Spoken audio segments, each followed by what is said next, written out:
So if the band Earth, Wind and Fire in their old age become like more clinically insane, would they be classed as being elemental? It's got nothing to do with the review at all. I probably should have just started with that. Oh, yeah, there go the views. Okay, cool, that's fine. One Punch Man, Chapter 96, The Time Is Now, or Now. I'm seeing a couple different ones, so I'm going to go for The Time Is Now, for now. Good chapter. I enjoyed it a lot. The good action, good speed feats especially, and yes, that's it. Thanks for watching. Goodbye.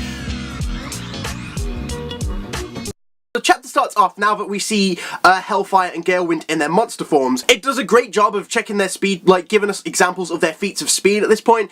Just from the very beginning, the idea that these guys are moving so fast that just Galewind swinging his knives are causing sonic booms.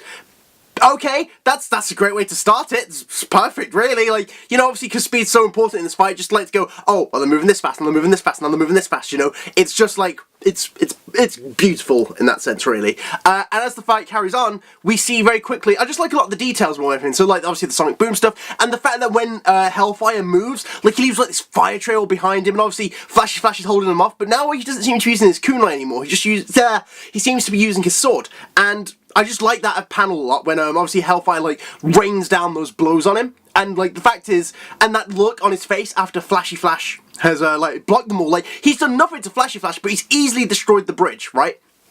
And I've seen a couple of different chapters, like, well, I've seen a couple of different translations about this next bit, because obviously he's holding them off still with quite some ease. Like, he's obviously getting blasted a bit more, but apart from that, he's doing okay.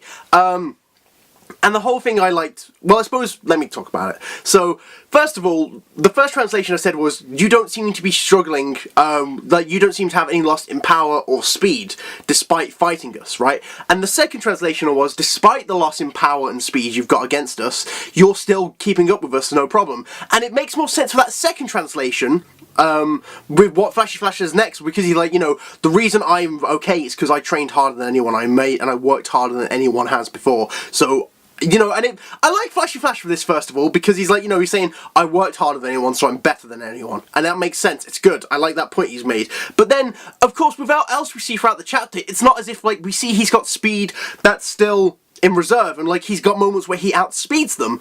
And so, I'm kind of like, where does he belong? Like, is it, like, does, like, he have, are they basically, I don't know if they were faster than him or he was faster than them. It's up in the air, because there are times where he like outsped them, there are times where he outsped, they outsped him, and obviously I still feel like Flashy Flash hasn't fully gone all out. Like, he's not like, okay, this is top speed Flashy Flash, you know, but there are obviously instances where he's managed to outspeed them in their dragon form, and I think they've done the same to him, but not enough to catch him off guard. So yeah, in that sense, I suppose I've answered my own question. Flashy Flash is the faster of the two groups, really.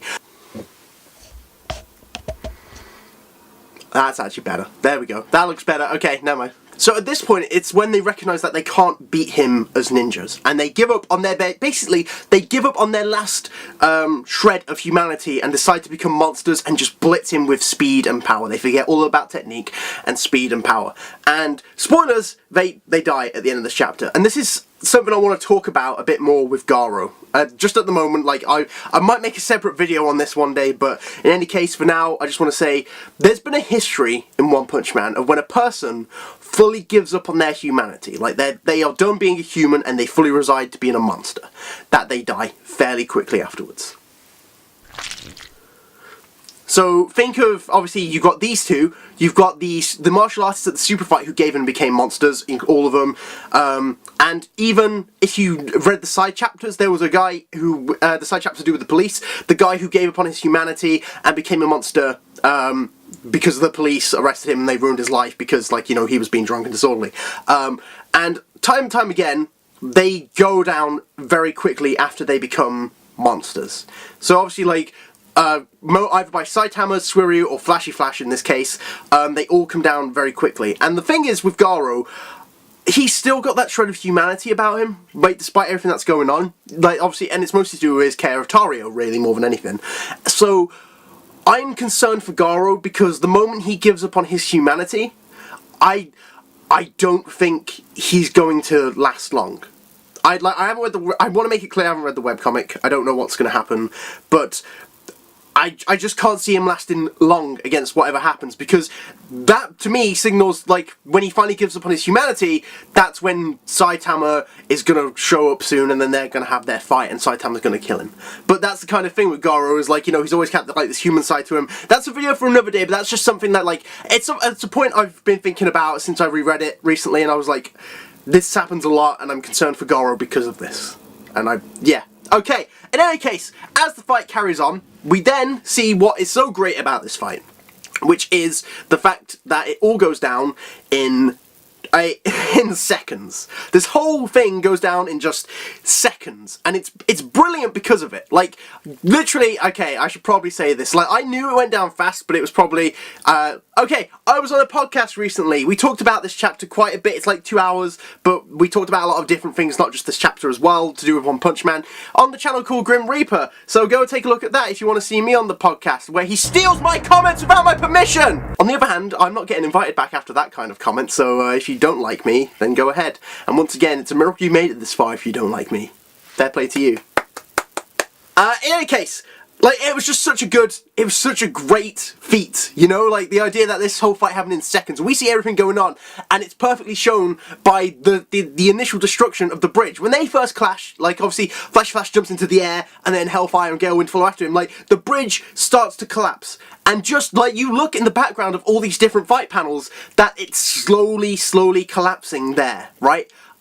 I just thought it was done really well. It's so cool to see that kind of thing. I'm always a sucker for speed. I've said this before, especially how, like, Murata does speed. It always looks amazing, especially when, like, think of, like, Goro versus Orochi, Tsuruya versus Chose, where they have those panels where they're dashing around. You can see all the different lines of movement. So, like, when I had that big panel where you see, like, all the different places they've gone, I like that. I like it a lot. It's good. It's very good. And this whole fight, it all goes down in an instant, and it ends in an instant too, because, like, obviously, as they're attacking, like, you've got everyone, like, they're flying everywhere, the action's great, but then there's that one moment where Flashy Flash sees an opening, and he uses the flashy kicks against him, and, like, we're starting to see, I suppose, like, him get a bit more serious, which is good. Because obviously, like, we saw the Windblade kick, which is what Sonic can use, but maybe these were his own original moves, so, like the flashy kick, like the heavy flash slash, the light flash slash, it's weird saying slash a lot, all moves, like, kind of cultivate, and the thing is, the moment he hits them with the flashy kicks, it's an instant between that and the takedown, and they recognise that, like, we're in big trouble, because if they're up against anyone else, and this is the point Flashy Flash makes at the end of the chapter, you know, you wanted to take me down because you saw me as the biggest threat, you should have fought everyone except for me because I'm the biggest threat, is what was the point he made, and it's a very valid point too. In that instant, he takes them down. Almost any other hero, I think, they would have been able to avoid their follow-up attack, but because it's Flash, it was done, you know, that's just how it goes. Also, the only one thing I'd have to say about this chapter, which, this is the first time I've said a negative about a One Punch Man chapter, but even now I don't feel like I'm not like, this has ruined the manga forever, you know, it's like, it's probably just the consistency of that panel, where he uses the slash, and he takes them down, and he slices them in half, and then like, he's in front of them, and then the next panel, he's behind them when the explosion goes off. I imagine that's just that's the smallest error, and I'm not gonna be like, the manga's ruined forever because of this. Everyone makes mistakes, I don't care. It was just like, I just wanted to point that out, in case anyone cares about what I thought about that. Genuinely, whatever. Mistakes happen, and Murata has done so much great work this past, well, like, since it began, really, that it's not really something that's made me go, urgh. You know, I'm like, oh, okay, he made a mistake, move on, you know. Mistakes happen. Mistakes can be forgiven. I sound like I've got forgiven for this. I'm an idiot. I'm sorry. So, let's see. As the fight ends, of course, he gives his speech, and they're like, you know, what do we do to grow stronger? And he's like, you should have just trained more, and he walks off. And this whole fight is very similar to the Saitama Boros fight, which people have made points, or just Dragon Ball fights, if you want to look at it like that. Obviously, like, Satsuki in the podcast, he also made the point that, like, he reminded me of Dragon Ball when they're flying, basically when they're zooming around, they've basically got, like, you know, the aura, then they fly, like, the speed lines, in any case, that they fly with Dragon Ball. It's similar to this when they're zooming around everywhere. So it is a very Dragon Ball fight, just like the Saitama Boros fight was, you know, there's power-ups, and then it all ends, like, with this super quick attack, and then a one big attack, you know? And it's not, and like, you know, they have their reasons, because like, just like how Saitama could have finished Boros from the beginning, Flashy Flash could have finished them quicker too, but he just wanted to make sure he took them both down at the same time, just in case one of them escaped, which was very clever, and I think that makes sense, because obviously if one escaped, they are ninjas despite obviously Flashy Flash's speed. If they managed to get away, they could cause a lot of damage, and they could report on Flashy's skills, which isn't very good for Flashy, of course, and puts the Hero Association at a disadvantage. And of course, with the ending of like him going, "You should have trained more," that panel of Flash walking away, very cool panel, by the way. Like, I keep talking about I'm like, oh, this art's good, but like, I feel like I should stop, but I don't want to stop, because I just like saying the art's good, because the art's always very good. So, in any case, I think...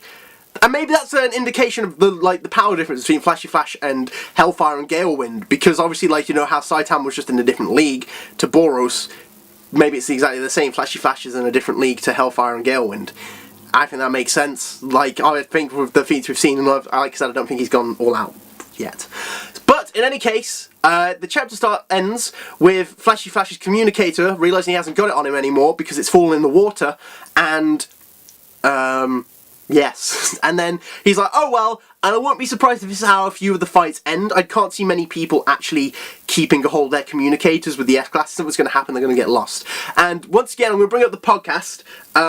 We made the point, well, I didn't make the point. I think it was Kishin who actually made the point, of like, what if, because there's natural evil water there, what if he manages to get a hold of the communicator, gets it to Gyoro, and Gyoro can trick them and put the Hero Association in the places that he wants them to be, putting them at a massive disadvantage. And because obviously matchups are so important in the world of One Punch Man, as we see. I was about to say My Hero Academia.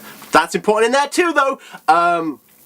The fact is, if they're not careful, obviously, like, this was a good, for example, this was a good matchup, like, so it went very clearly in Flashy's favour, in comparison to someone else. Like, if like, Pig God was there, for example, and when he was in that situation, he's one of the few S-Class heroes I see not being able to win in that situation, just because we don't know all of his abilities. Like, I don't know if his fat could suck people in, but at the same time, it's just, you know, the speed difference is huge. It's that kind of thing, you know, and like a lot of bad matchups like that, and let alone if he manages to lure in, like, using the communicator, all the other A, B, and C class heroes that are supposed to be on support, it could get really bad. But yes, overall, this was a good chapter. What else did I realise? I should probably get the reviews done before I go on the podcast, because I feel like my opinions were quite inspired by the podcast when they shouldn't always be, which isn't great. I'd rather get my own opinions out there, so maybe that's what I'll do from now on. But in any case, I like this chapter, but what did you think? Let me know in the comments down below. Subscribe if you want to see more reviews about One Punch Man, because I'll do them in any case. And give us a like, and let's all just talk about what we liked and what we didn't like about the chapter, because I like it. What do you think's going to happen? Who do you think's going to fight next? Do you think we're going to see Goro, or do you think we're going to go see another S-Class fight? I'm guessing an S-Class fight. That's it. Cool. Okay. Thank you. Goodbye. Why am I saying my words like this? I don't know. But we...